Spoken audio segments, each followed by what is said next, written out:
Hello everybody and welcome to Parks Bros. It's Drew here and we are underneath Emperor for a Hardhat construction tour. Let's go.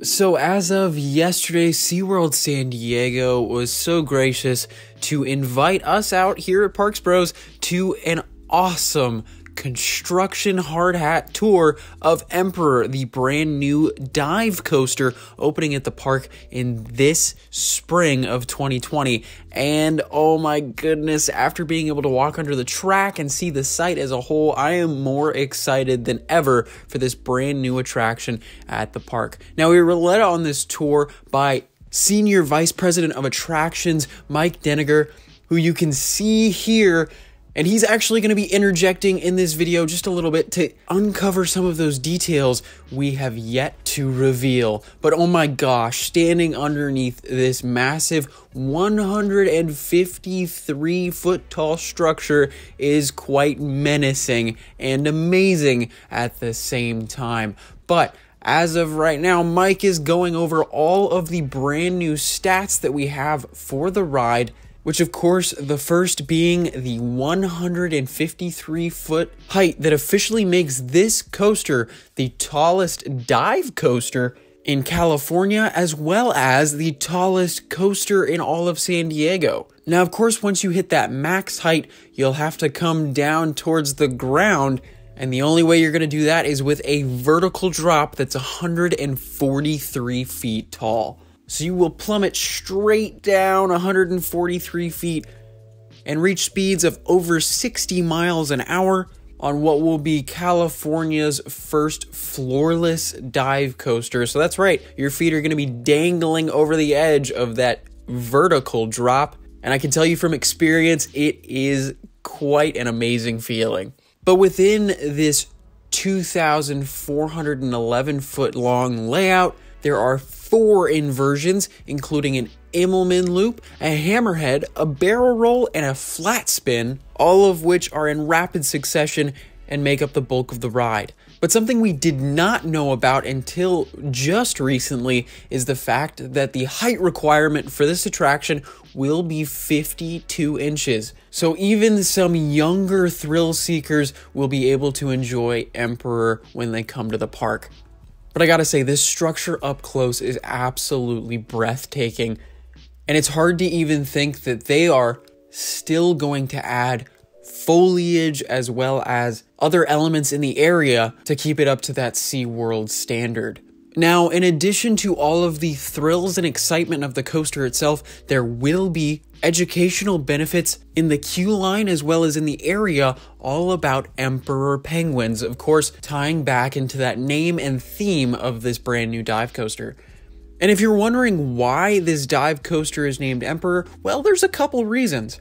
But the main one is the fact that SeaWorld San Diego is the only facility to house and breed Emperor penguins within the Northwestern Hemisphere, which is absolutely incredible. So it makes a lot of sense to tie back into something that is so important in SeaWorld's history.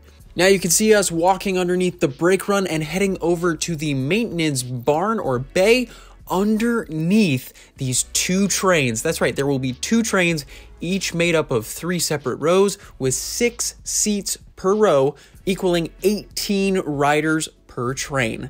And something we did find out is that the throughput will be around 800 riders per hour, but oh my goodness, getting this close to these wheel bogies is just a crazy thing that I did not expect to see.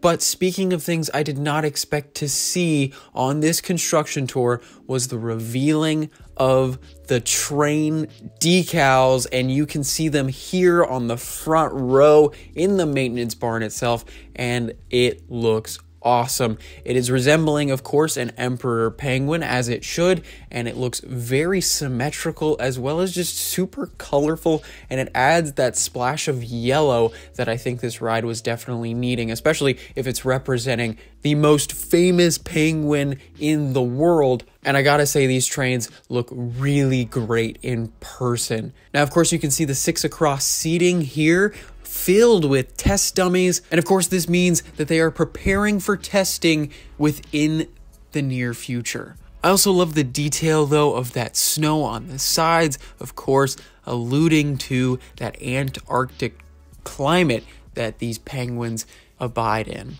But here is just a quick up-close look at these wheel assemblies, and oh my gosh, they look fantastic in person, and it was really cool to experience that as a coaster nerd myself.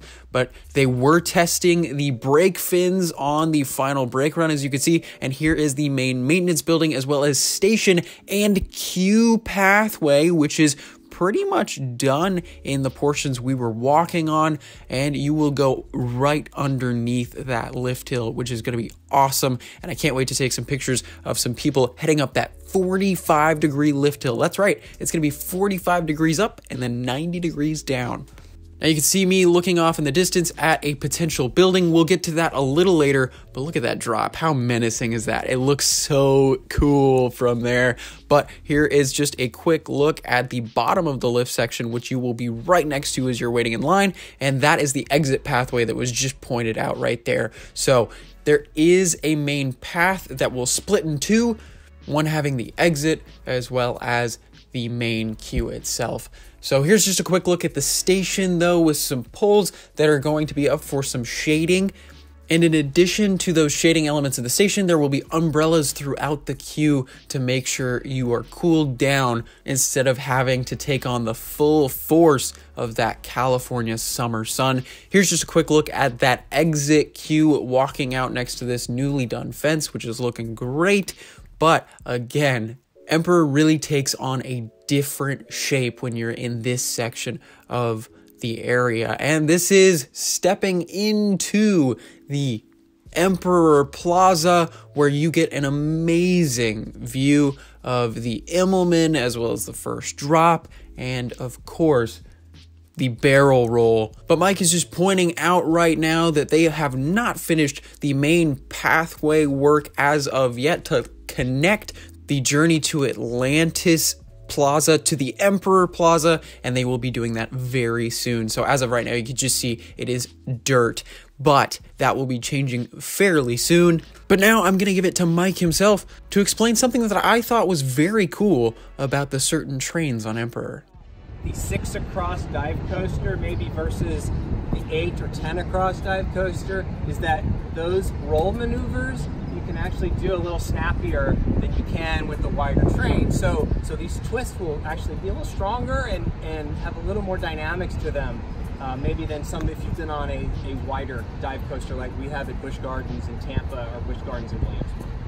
But speaking of whippy inversions, here's just a quick view at some of them before Mike gives us some extra details about the upcoming future of the project. We did just complete ride erection several days ago. The electrical system checkout is being done right now. The power will be turned on to the higher voltage components later this week. So that commissioning process is starting, and there is a whole it's called I/O checks, where they check the inputs and the output signals on all the sensors throughout the entire ride. That will be done next, and that takes a couple weeks. So after that point, the ride manufacturer, which is B&M, they are out of Switzerland. They have a process they work through to get to the point where they are moving trains on the track, which we expect will happen within a few weeks. So it's soon. It's we're getting there. Ride structure is completely done. So of course all the foundations have been done for quite some time. The ride erection is fully completed. We have done all of the grouting, which is the base of what looks like concrete on top of the square pedestals. That's the ride grouting. That's done once it's all ready. And then we've also gone through and done all of our torquing on all of our bolts, which puts the bolt in the proper tension, amount of tension. And you can see that, by the way, if you see these stripes on the bolts here.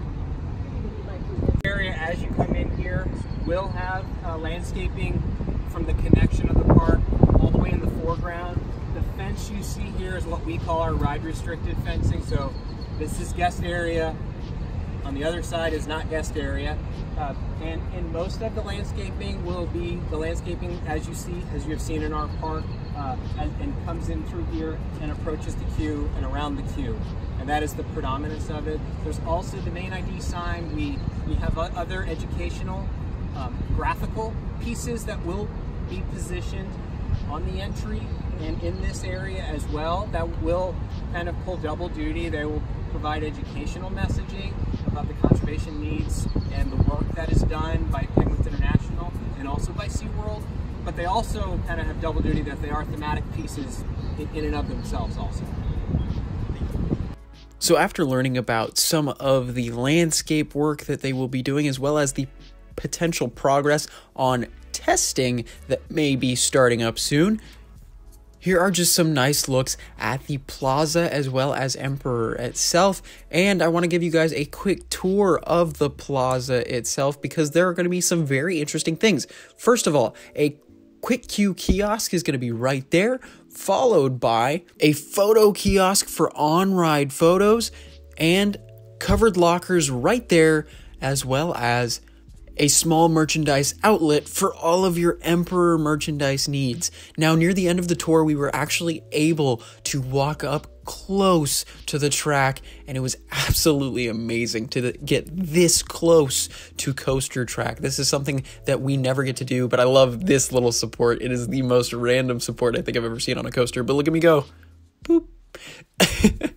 But man, it was so amazing to check out Emperor, especially from this close. We were not expecting to do this, and I gotta say, again, a huge thanks to SeaWorld San Diego for even allowing us to go up that close to the coaster. But here is the end of our tour. We are slowly walking out and technically walking through the queue line itself, getting a closer look at that station and the stairway and woodwork that they have been doing.